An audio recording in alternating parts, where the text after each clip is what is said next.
Good morning to the honorable members and delegates present. My name is Tyrone Pillay. I am a representative of One South Africa movement. I'm going to Ndlovu district. I'm also an educator in the city and a community activist within my city of Pietermaritzburg. I am presenting my oral due to the time constraints as stipulated by the chair. It is quite lengthy, but I will keep it down to under 5 minutes.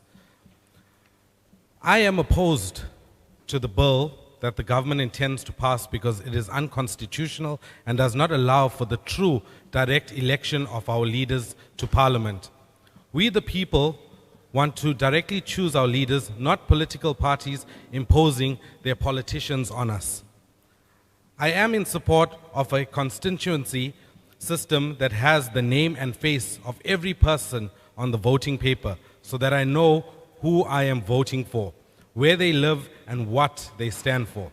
We need a constituency-based system, and this has already been identified by numerous commissions, including the Van Slabbert report and the Majority Ministerial Advisory report. Government's bill does not allow this. It favors the politicians and not the people.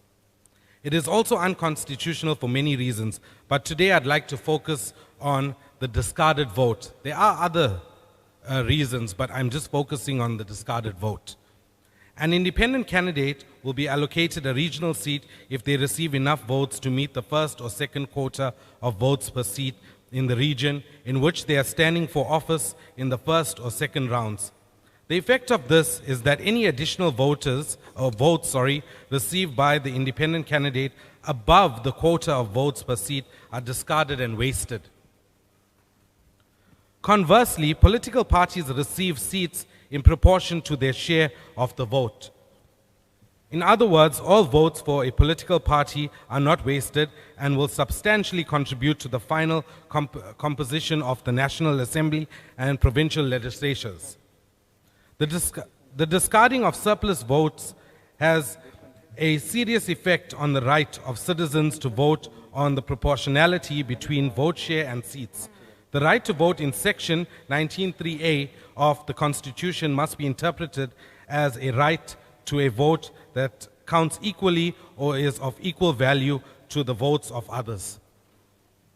This is an already established principle where the Constitutional Court in August versus Electoral Court said that the vote of each and every citizen is a badge of dignity and personhood. Quite literally, it says that everybody counts. In a country of great disparities of wealth and power, it declares that whoever we are, whether rich or poor, exalted or disgraced, we all belong to the same democratic South African nation, that our destinies are entwined in a single interactive policy. Equality of effect is closely linked to proportional representation. Full equality of effect can only be achieved by pure proportional representation system. However, the Constitutional Court in New Nation movement made it clear that this is not the only electoral system that is constitutionally compliant. What is required is that the electoral system results in general in proportional representation, and the discarding of surplus votes diminishes the proportionality of our electoral system. It is not clear whether this will lead to an unconstitutional level of disparity between vote share and seats. This has not been adjudicated in our courts, and it appears that the amendment bill is doing guesswork on the score. Wasted votes may be an unavoidable consequence of the accommodation of independent candidates within our electoral system, since independent candidates contest elections alone and may not be compelled to associate with others. However, and I want to stress this, the possibility of a surplus vote transfer as proposed in the People's Bill gives better effect to the principle that each citizen has an equally effective voice in the election of representatives to our legislatures and achieves a higher degree of proportionality between vote share and seats. The People's Bill would allow independent candidates to declare prior to election day another independent candidate who can receive their surplus votes. The reforms proposed by the amendment bill would function to render some votes of citizens useless. The People's Bill ensures that every single vote counts and that it has an effect on the eventual composition of the national legislature. The importance of equality of political voice is particularly important given the country's bloody history, and the Constitutional Court commemorates this scam by saying this: many people in many different ways struggled and fought to secure the right to vote in South Africa. It was a right that was denied to the vast majority of the country. Many devoted their lives to the struggle for democracy. Others were imprisoned, banned, harassed, and exiled. No one who was in or has seen photographs of the patient queues that waited for hours to cast their votes in the first democratic election can have any doubt that the right to vote is a precious one for all South Africans.